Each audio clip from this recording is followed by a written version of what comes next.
A house divided cannot stand. This was a phrase that was used in perhaps what became Abraham Lincoln's second most famous speech. This one was done in 1858. It was at a time when he was running, I believe, for the U.S. Senate. He was giving a speech. It was a time in America where everybody just seemed to be at each other's throats. There was so much division and bitterness and vitriol. It was very clear that the nation was coming apart at the seams. And Abraham Lincoln pointed out something that Jesus had pointed out some 1,850 years earlier. A house divided against itself cannot stand. This is how Jesus put it in Matthew 12:25. Every kingdom divided against itself will be ruined, and every city or household divided against itself will not stand. I was talking with a good friend of mine recently. We've had this same conversation several times over the past few years. It just seems like everybody is really on edge right now. It doesn't seem to take much to set people off. If you bring up an opinion that's just a little bit different than somebody else's, somebody's just standing there ready to be offended and ready to just jump down your throat. I wonder sometimes what's happening. What is it about people where we just have no patience for one another? And perhaps the root cause would be that we seem to be losing our love for one another. And because of that, we now live during an era that really can only be compared to the time before the Civil War in America. And we have to take the same warning: a house divided against itself cannot stand. We need to get a hold of ourselves before it's too late.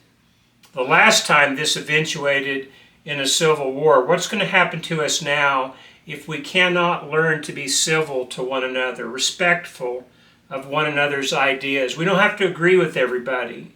And we certainly don't have to go along with things that are evil. I'm not talking about compromising with sin. Rather, what I'm talking about is learning to be able to respond in a loving way, because we really do care for one another. It seems like that prophecy from the New Testament, in the latter times the love of most will grow cold, is now coming true. It just seems like people don't have that love for one another. So what can we do? What can we do when everybody just seems to be at each other's throat? Do we just let things play out and go into another civil war? Well, here are some solutions, and obviously they are solutions that are not my own. They are from the Bible, and therefore I believe they're worth considering. And so here is the first one. Stop gossiping. Now, gossiping is not just saying something that's bad. There are times when we have to discuss quite candidly things that are going on that are not right. Before the Civil War, they needed to be discussing slavery. They needed to be talking about the fact that this was not something that was acceptable in God's eyes, nor should it therefore be acceptable in the eyes of men.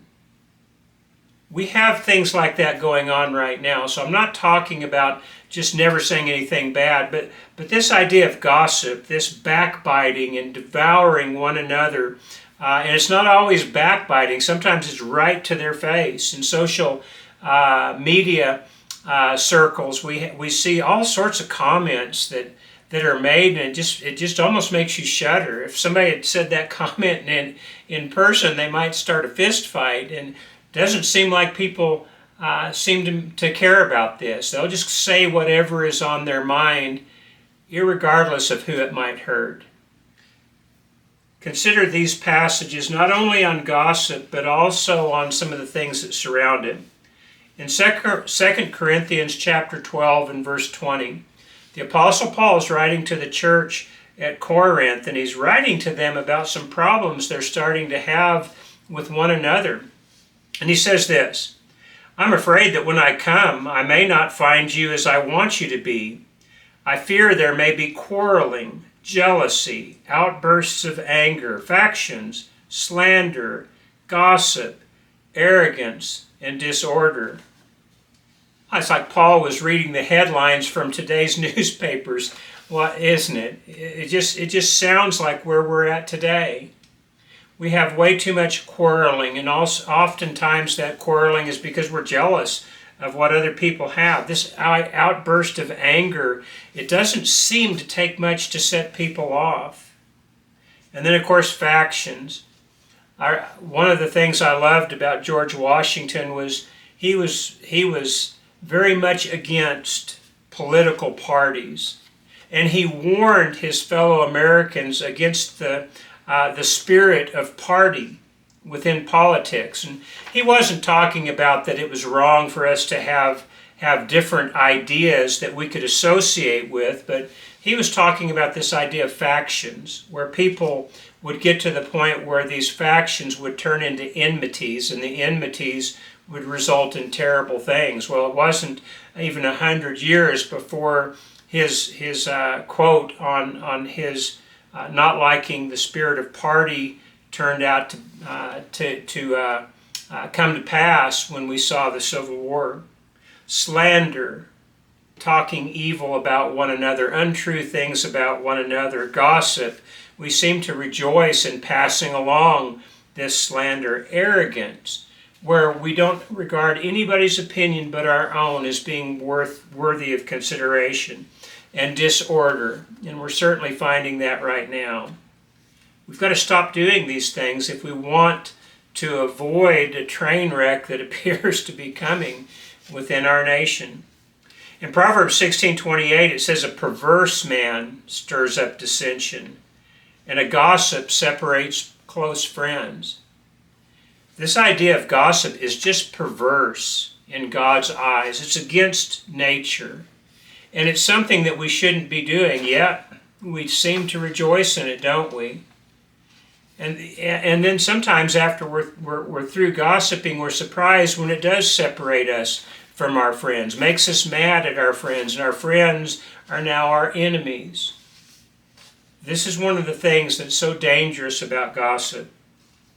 In Ecclesiastes chapter 7 and verse 20, gives us one of the solutions for maybe avoiding getting caught up in this type of behavior. It says, "There's not a righteous man on earth who does what's right and never sins. Do not pay attention to every word people say, or you may hear your servant cursing you, for you know in your heart that many times you yourself have cursed others." What a great point. We are oftentimes talking in ways that we shouldn't about people, sometimes people that we love. And we know in our hearts we really didn't mean it. We're just maybe blowing off a little bit of steam. But then when we hear they've said something bad about us, well, we take it to heart. And then we say something that we really do mean. And then this gossip goes back and forth like a fire out of control. In Proverbs 26 and verse 20, this is what the king of Israel, Solomon, has to say about it. He's speaking through inspiration.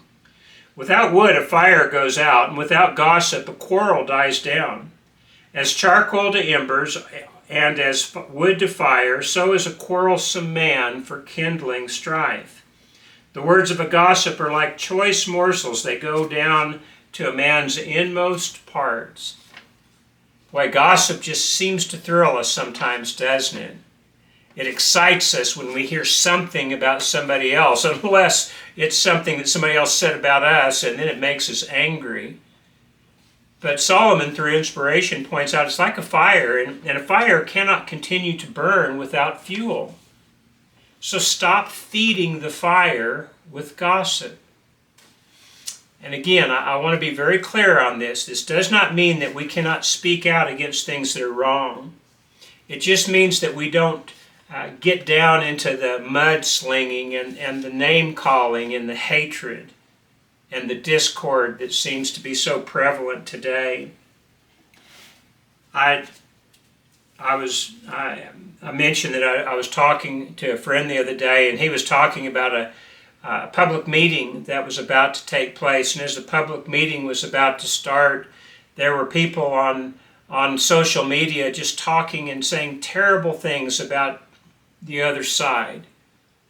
And some of the things were just flat out untrue. Some of them had a morsel of truth or a grain of truth, but they had been so bent out of shape by the time they'd been presented, they no longer resembled the truth. And I realize that sometimes people just do want to blow off steam.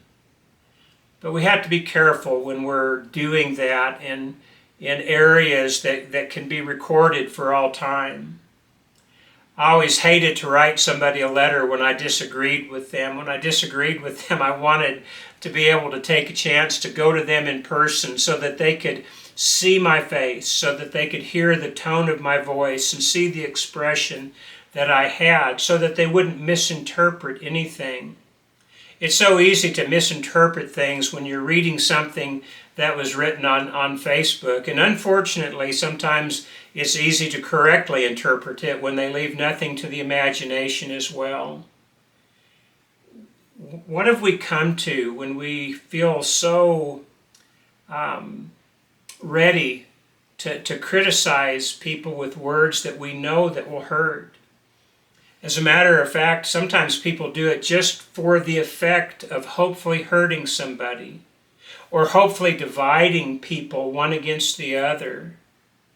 Again, this is a conduct that God calls perverse, and we can't be taking part in it. It's something that is contrary to His will. I believe we need to be measured, we need to be loving, we need to be very careful. You watch the news today, and there's so little on the news that is worth watching. It seems like everything is political commentary now, doesn't it? Used to the things that pass for news stories now would have been reserved only for a special time of commentary and only on special occasions at that. But now it seems like every news story has a slant. And it seems much more designed to separate people rather than to unite people. And I realize that there are people in positions of power, whether we're talking about people who have news corporations, or whether we're talking about people who are in politics or whatever, who are benefited by making us mad at the other side, or saying half-truths about the other people, or distorting things to the point where we become angry ourselves. I realize there are people who benefit from that, but we've got to stop being patsies and stop going along with that. We've got to start having a love for one another. Here's what we know that Jesus quoted this in Matthew, and then again in Luke, I believe, when he was asked what the greatest commandments were. And he, of course, started out with loving God with all your heart, soul, mind, and strength. But he said the second greatest commandment was to love your neighbor as yourself. Here is where he got that. It's found in Leviticus chapter 19 and verse 18. And this is one of the commandments that God gave to Moses. It wasn't one of the 10 commandments, but it was certainly in Jesus' eyes, and therefore it should be in our eyes as well, the second most important commandment. Leviticus 19:18, God said to Moses to tell the people, "Do not seek revenge or bear a grudge against one of your people, but love your neighbor as yourself." And then God said, he concluded this, after he said, love your neighbor as yourself, he said, I am the Lord. Sometimes we hear the phrase, love your neighbor as yourself, as if it's just good advice that we can take or leave. But God left no room for error on this. This was not just good advice, it was an absolute command from God. Love your neighbor as yourself, I am the Lord. And just before that, he told us not to bear a grudge against one another. I realize it's hard not to hold hard feelings, especially when somebody has been particularly hurtful towards us. But if we love people as ourselves, then we're going to give them that benefit of the doubt. We're going to remember that we have said some things that were particularly hurtful at different times, and we wished that we hadn't said it, and we hope people will forgive us. Well, don't we need to forgive others? Don't we need to stop bearing grudges? And don't we need to stop the chain of evil talk and gossip and slander and hurtful words? It has to stop somewhere. Maybe it could stop with Christians. Jesus, by the way, did not stop with love your neighbor as yourself. In Matthew chapter 5 and verse 43, he said this, "You have heard it was said, love your neighbor and hate your enemy. But I tell you, love your enemies and pray for those who persecute you, that you may be sons of your Father in heaven." Let me ask you this. When you hear something outrageous that someone on the other side says, do you get mad? Do you say something hateful in return? Do you hope something bad will happen to them? Or do you pray for those who persecute you? Do you genuinely want them to repent so that they will not suffer the penalty of heaven, the penalty of hell that is surely coming to those who don't repent of these types of sins? Or do we just start to snowball the effort, the back and forth that we see continually now? Think about your favorite news station. I don't know if you like to listen to news stations with this slant or with that slant, and somewhere in your mind you believe there's no slant at all, but think about that. Do the news stories that are presented tend to uplift and build others up and give others the benefit of the doubt? If you're listening to such newscasts, good for you, but you're probably listening to a newscast that has a viewership of 20 people or less, because these things just don't exist except for a few on the internet, just private channels. Most of us get our news from a source that is highly biased, and yet we don't recognize that bias. And so we listen to what they have to say, and then we get mad against everybody else, and it benefits those who are saying this or those who are paying them their salaries. Otherwise, they wouldn't be saying it. Otherwise, we'd be looking for solutions, wouldn't we? Before the Civil War occurred, Abraham Lincoln was making a valid point. And again, it was valid because it was a truth spoken by Jesus. A house divided against itself cannot stand. If America keeps going in the direction that we've been going in recent years, we're surely going to end up in some sort of a conflict. It may not be civil war where we're taking up guns against our neighbors, but it's going to be harsh and it's going to be brutal, and it's going to take a long time to get over. 5 years after Abraham Lincoln gave that speech, he gave a speech at Gettysburg. I mentioned that earlier, that tens of thousands of people had fallen, died in battle. It was getting close now to the end of the Civil War, just maybe a year, a little over a year away. But they were at the height of their killing frenzy. And Abraham Lincoln gave this Gettysburg Address 77 years ago, and reminded people of the hallowed ground on which they stood, made holy not by the words that they were speaking that day, but by the blood that was shed. We have to realize there's a penalty for continuing to go in a direction that is filled with strife and rancor and even hatred. We've got to catch ourselves at some point and start healing at some point. And I believe the best way to do that is to heed the words of the Bible. Don't listen to every word the other person says. Don't engage in gossip. Do love your neighbor as yourself, but also love your enemy enough to know that even though he may be wrong, that he still has an eternal soul, and maybe if you handle it in a good way, he can repent. And if you're wrong and he handles it in a good way, maybe you can repent. And somehow we might get back to the business that we are here for on earth in the first place, to serve God and to serve others and to help one another on our journey to heaven. Instead of all this bitter snapping and biting and evil talk and striking one another with wicked fists, and shooting at one another from ambush or from the open. We've got to get a hold of ourselves before it's too late. We serve a wonderful God, a loving God who's given us a great solution for our problems today.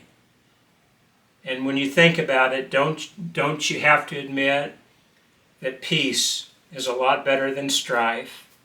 And so maybe we should start acting in such a way that promotes peace instead of strife. There are some people that certainly just you cannot get along with. There came a point where a nation had to say we cannot conduct ourselves in such a way as to one man owns another, and there was a conflict that was necessitated from that.